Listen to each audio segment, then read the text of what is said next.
mzima. Niko hapa tena kwa sababu ya neno fupi tu. Ningetaka kuongelea tu kitu kidogo kuhusu Mungu. Who is God? Kuna many aspects ambazo tungepata kumuelewa huyu Mungu ni nani. Kwanza kabisa, ili tuweze kujifahamu sisi kama Wakristo, tuweze kujijua sisi Wakristo ni kina nani na vile ambavyo tulivyo sisi, ni lazima tuweze kumuelewa Mungu kwanza, kwa sababu Biblia inasema kwamba tuliumbwa kwa mfano wa Mungu. Na kama tuliumbwa kwa mfano wa Mungu, inamaanisha kwamba ili kujifahamu sisi vile tuko, ni lazima tuweze kumuelewa Mungu. Kuna aspect nyingi ambazo tungeweza kumuelewa Mungu.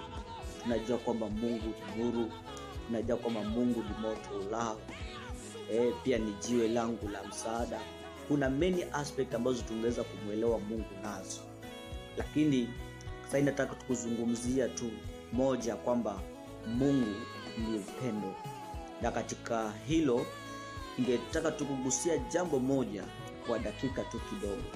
Kwanza ningependa tuangalie katika kitabu cha Yohana, waraka wa kwanza wa Yohana mlango wa 4 mstari wa 7 hadi 12.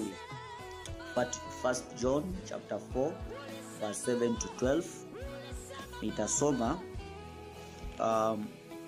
Wapenzi, na mpendane, kwa kuwa pendo latoka kwa Mungu, na kila apendaye amezaliwa na Mungu, naye anamjua Mungu. Yeye asiyependa hakumjua Mungu, kwa maana Mungu ni pendo. Katika hili pendo la Mungu lilionekana kwetu, kwamba Mungu amemtuma mwanawe pekee ulimwenguni ili tupate uzima kwa yeye. Hili ndilo pendo, si kwamba tulimpenda Mungu, bali kwamba yeye alitupenda sisi, akamtuma mwanawe kuwa kipatanisho kwa dhambi zetu.